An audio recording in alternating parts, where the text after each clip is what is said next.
Australian fishing ninyo din ha. So naataron sa Lake Windori dire sa Ballarat, Japan kay na sila fishing free fishing event. So ato nang i-try atong tan-awon kung unsa ba ni kang ilngig ilang fishing dire, kung kauyon ba ang atong pagkahilasonan ni dire sa ilang fishing. So dire guys, tanaw na to kung sa ilang mga fishing activities. Free raman ko na ni. So ang nahitabo I thought nga free ra ni siya. So ako rang gihunahuna nga aray ra mi kalit-kalit. So ang pag-check din ako na day registration. So wa ta ka-register sa mga bata. So sayang kayo. So next time na lang. So ang atong gibuhat ni palit na ng tag fishing rod sa Kmart sa atong maasahan na affordable store diri sa Australia, ang Kmart. So nipalitaning ilngi kayo nga fishing rod tag $15.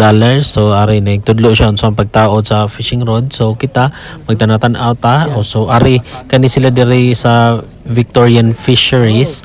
Ang ilang style diri guys kay kuan sila, magbuhi sila, ibuhi, ibutang nila ang mga live fish sa lake Windori. Then at the same time nasa sila spot diri nga pwede sad nga mag-fishing ang mga bata. So kani guys na siya gikuan sa isda, I don't know unsa may nadakpan, tingin niya nga isda o tanawa o buhi pa yung nadakpan, lihok pa gani o fresh pa kayo, makikita siya mga isda guys. So ato i-try itong luck kuig sa mga bata kung makakuha ba tag isda karong adlaw. So today ang una lang activity kay mag let go sa mga isda. So si Mrs. guys ug mga kids ilang i-set free ang mga isda para managhan diri sa Lake Windori.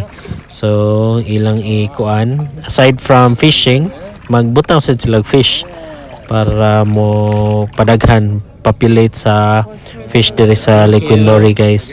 So inanay ilang style diri guys. Then nag-start nag-fishing si Zian. So kanadira kanang nay mga nakaharang din na guys. So dinha ibutang ang uban nga mga fish para mga fish sa mga bata. Motudlo sila fishing lesson sa mga kids. So while nag-break pa man, so padaplin sa sila pwede ra mag-fish diri sa kilid-kilid.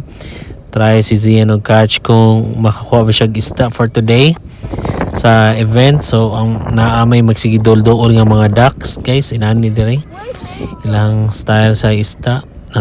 Daplin na sa lake. Then nasa mga kids, so usara nga fishing rod atong nakuha na palitron. Then tapos na yung mga fishing rod pero available na siya sa mga nagpara-reserve. Then aside na sa ilang lake na sa playground dire o lingaw sa kita may on slide. Pwede mga duwa ang mga kids sa slide nila sa playground nila dire. Enjoy sa pagkayo niya. Si Zian sa nag-swing sa siya dire. Good job. Hindot lingaw sa din sa lingaw dire sa Lake Windori. Aside sa mga activities sa lake, nasa tayo nakita dire nga ngilngig iro guys. 1 year old. Kuanda ni siya Pomeranian Mountain Dog. Anana na yung klase.